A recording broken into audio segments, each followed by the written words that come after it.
את כיתה א' הבן שלי עשה בבית ספר רגיל, נחמד, אבל כל יום הוא היה חוזר עצוב ועצבני. החלטתי שאני לא יכולה שזה ימשיך ככה, ושבטח יש אופציות יותר טובות, והתחלתי לחפש והגעתי לתמר.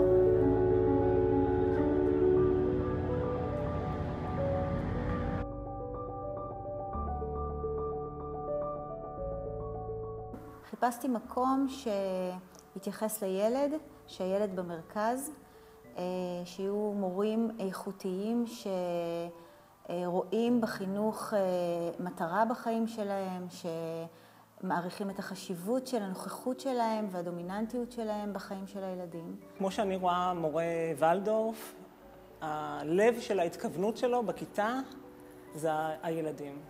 גם ככיתה, כקבוצה וגם כאינדיבידואלים. לא שהוא מסתכל מה המערכת דורשת ממני, שכולם ידעו איזשהו חומר מסוים בזמן מסוים, אלא באמת איפה הוא פוגש את הילד שלי. מה שמצאנו פה בבית ספר האנתרופוסופי זה את הנגיעה האישית, את הכיתות היותר קטנות, את המורה שמכירה את הילד על כל רבדי ההתנהגות שלו. והחיוך חזר אליו, ושמחת החיים חזרה אליו. וזה, אני חושבת, תלוי בהרבה גורמים שהוא מקבל פה בבית ספר. יש את הפן האישי, שהמורה באמת מכירה את הילד, היא יודעת את התכונות הטובות שלו, היא יודעת איפה צריך לעזור לו, היא משתפת את שאר המורים, היא מעצימה אותו, היא תדע לנתב אותו למקום הנכון. היא מסתכלת עליו בצורה הוליסטית, לא כעוד תלמיד בכיתה. היא משחקת איתם בהפסקות, היא נוכחת בהפסקות, רואה אינטראקציות שהן לאו דווקא האינטראקציות של הכיתה והלמידה.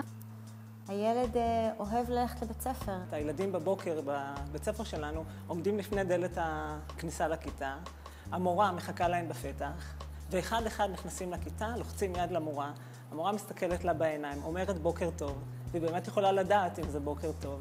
חינוך ולדורף מתייחס אל ילדים לא כמבוגרים קטנים, כי באמת ילדים הם לא מבוגרים וקטנים, הם שלב בדרך, זאת ילדות שלהם. גם הנוכחות המאוד רבה של המורים לאורך כל היום עם הילדים, וגם הקהילה שנוצרת סביב בית הספר, מביאה באמת למצב שאין אלימות. ילדים מרגישים שכולם חברים שלהם, לא בהיבט של כזה שאני אלך אליו אחר הצהריים, אבל הם כמו ערבים אחד לשני ומתנהגים בכבוד אחד לשני. אם הם יוצאים לטיול שנתי, אז הם יתנהגו כמו כל ילדים, הם יצחקו ויצלו וישתוללו, אבל הם תמיד ידאגו אחד לשני. הם יוצאים פה עם יכולות וביטחון עצמי, שבעצם אחר כך אני מאמינה שהם הרבה יותר חזקים לקבל החלטות על מה הם רוצים לעשות, איזה סוג של אנשים הם רוצים להיות.